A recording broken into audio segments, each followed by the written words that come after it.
तालुक्यातील जीवाचीवाडी येथील हनुमान वस्ती येथे 1ली ते 5वी पर्यंतची 2 शिक्षकी जिल्हा परिषदेची प्राथमिक शाळा आहे।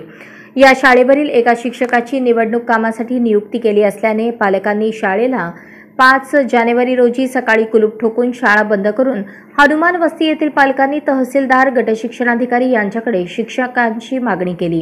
केज तालुक्यातील लव्हुरी केंद्रातील जीवाचीवाडी अंतर्गत हनुमान वस्ती येथे 1ली ते 5वी पर्यंतची जिल्हा परिषद प्राथमिक शाळा ही गावापासून 5 किलोमीटर अंतरावर दुर्गम व डोंगरी भागात आहे।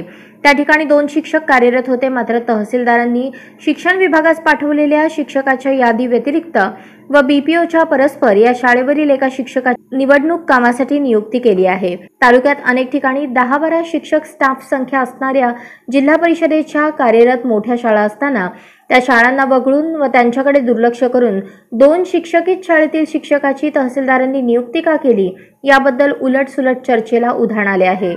निवडणूक कामासाठी हनुमान वस्ती येथीलच शिक्षकाची नियुक्ती का करण्यात आली असा संभ्रम व प्रश्न वस्तीवरील पालकांना पडलेला आहे। एक शिक्षक कार्यालयीन कामकाजासाठी बैठका, टपाल देणे, ऑनलाईनची कामे करणे किंवा किरकोळ रजेवर गेले तर ही शाळा बंद ठेवली जाते।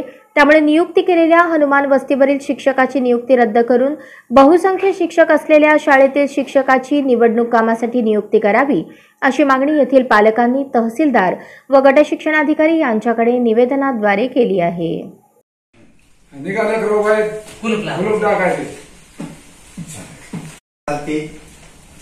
इंग्लिश मुख्याध्यापक आले होते आणि त्यांनी इथे येऊन जी पालक आहेत त्या पालकांना बोलून घेतलं होतं आणि बोलून घेतल्याच्या नंतर त्यांनी सांगितलं की आम्ही लवकरच अहवाल माननीय तहसीलदार साहेबांना पाठवू आणि दुसरे जे आपले मोहिते सर आहेत त्यांना इथं पाठवण्याची व्यवस्था करू असं त्यांनी कालच केंद्रे साहेब इथं आले आणि त्यांनी सांगितलेलं आहे।